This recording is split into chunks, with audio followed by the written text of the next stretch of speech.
This one? Good. No, that's not the spare Robin, it's got broken wheel. It'd be silly to turn up, wouldn't it, with a spare with a broken wheel. That wouldn't work at all. But what's happened now is that, who's gone? Someone's raced back to the stand, haven't they? Casey's gone back to get the new... Jenna's gone back. Right, okay. So we've got a little bit of a delay.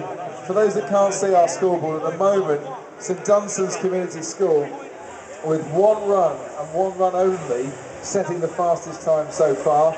From Bloodhounds, who've moved themselves down to second place. From Flash F1 and then Team Zenith. Here is the spare car. Just reaction time. Yeah, just making a few adjustments and putting the screws in. We have seen a lot of broken cars this weekend. Yes, we have, and it's not unexpected in many ways. As you said, a number of times the cars are quite fragile because they're engineered for minimum weight, minimum specification, and it is the forces they experience down the track and in breaking into the towers at the end. It's going to put a lot of damage on, but hopefully it's something the teams will do whatever they can to mitigate.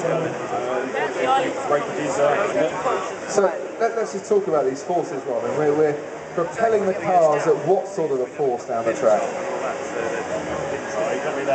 Oh, come on, you're the genius here. Doing about 60 miles an hour, is that a good estimate for these Bloodhounds? Yeah, the Bloodhounds will be posting average times, the fast ones of over 60 miles an hour, and that's the average speed, so that's from a standing start, so the peak speed is going to be considerably more than that. You can see when we've videoed these in the past and slowly motion it all down, that the blast of CO2 gas almost lifts the cars off the track.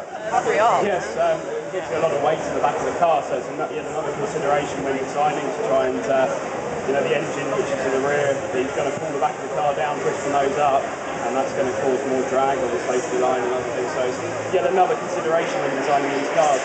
Right, this car is now on the track, and we need to fix it to the fishing wire. Well done, Team Zenith, for getting the spare here safely, and we're all going to keep our fingers crossed that the wheel doesn't break on this one. Have we got spare wheels, but we haven't got a spare car, yeah? No, we've only got 2 cars. So it needs some... you have got 3 cars. Excellent. No shortage of balsa wood. Right, do you want to come and put this cartridge in once again, Jess? Excellent. And you guys, team leader, you're in second place at the moment, which is good. How long have you been running it? What, this car? This is the first time. Really?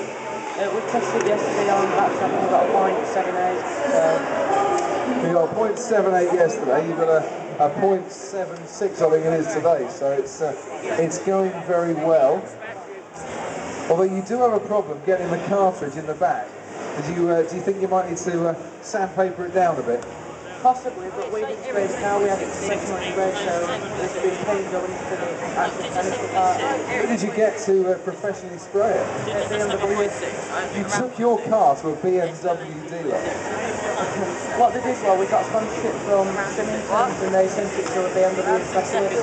Fantastic. Yeah, that's ingenious, that is, to do that. Right, we're almost ready. Anything below, I think, 1.2 would be great here for Team Zenith. Anything below 0.76 would be even better for the Bloodhounds.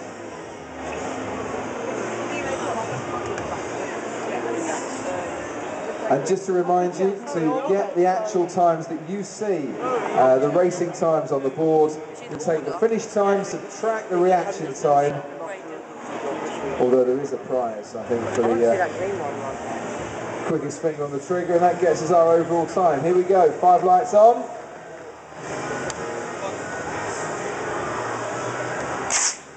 .157, great reaction time in lane 1 there for Team Zenith, and a 1.206 overall time as well, finish time, which I think is going to better your 1.2 there, Team Zenith. I think the spare car has done the trick with that one.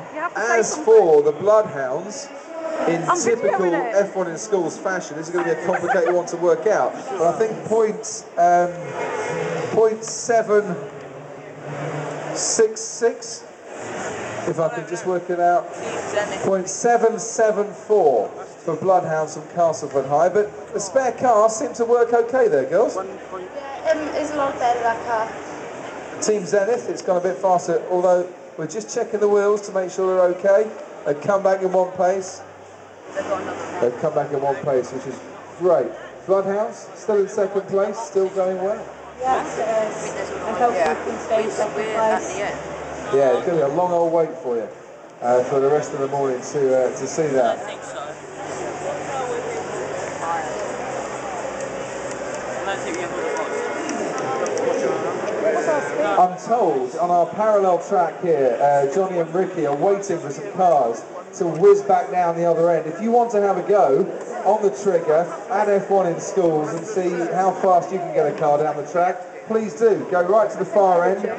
We ask for donations for Great Ormond Street Hospital. F1 in schools collecting no money for themselves out of this one, but have a go, guys, and make some donations, raise some money, and have a bit of fun as well. It's like dads and sons, mums and dads, friends and friends, just see who has got the fastest finger on the trigger at 10:15 on a Sunday morning.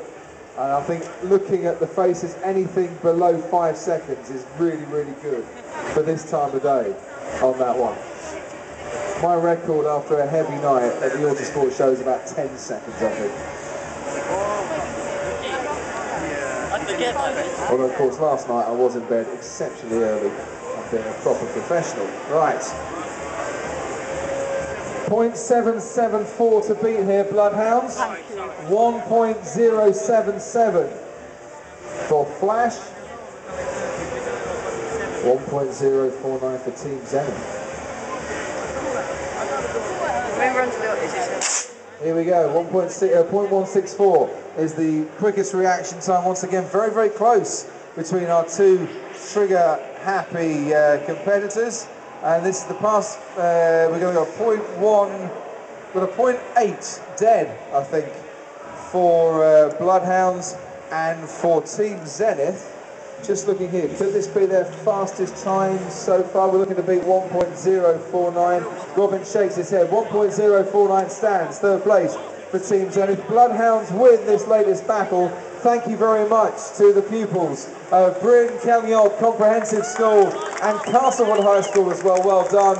I hope I pronounced it right by the end. Congratulations, one and all.